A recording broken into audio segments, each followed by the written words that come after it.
One of the most exciting scientific findings of the past half-century has been the discovery of widespread trophic cascades.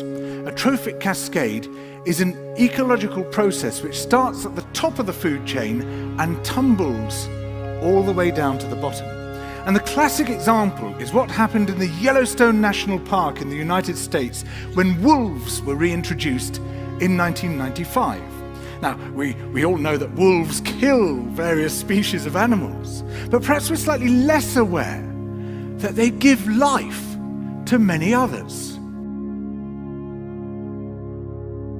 Before the wolves turned up, they'd been absent for 70 years, that the numbers of deer, because there was nothing to hunt them, had built up in the Yellowstone Park, and despite efforts by humans to control them, they'd managed to reduce much of the vegetation there to almost nothing. They'd just grazed it away.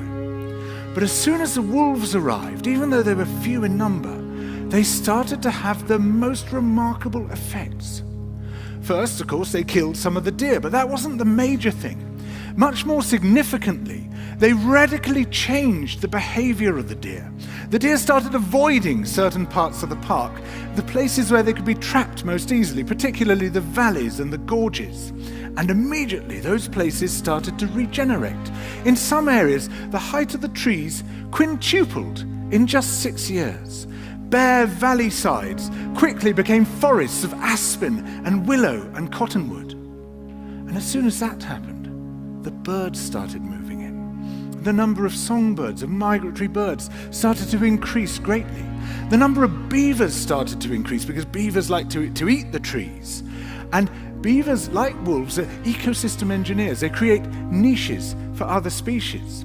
And the dams they built in the rivers provided habitats for otters and muskrats and ducks and fish and reptiles and amphibians. The wolves killed coyotes, and as a result of that, the number of rabbits and mice began to rise, which meant more hawks, more weasels, more foxes, more badgers. Ravens and bald eagles came down to feed on the carrion that the wolves had left. Bears fed on it too, and their population began to rise as well, partly also because there were more berries growing on the regenerating shrubs. And the bears reinforced the impact of the wolves by killing some of the calves of the deer. But here's where it gets really interesting. The wolves changed the behavior of the rivers. They began to meander less. There was less erosion. The channels narrowed, more pools formed, more riffle sections, all of which were great for wildlife habitats. The rivers changed in response to the wolves. And the reason was that the regenerating forests stabilized the banks so that they collapsed less often, so that the rivers became more fixed in their course.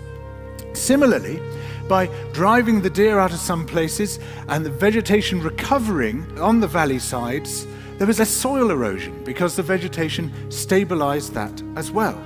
So the wolves, small in number, transformed not just the ecosystem of the Yellowstone National Park, this huge area of land, but also its physical geography.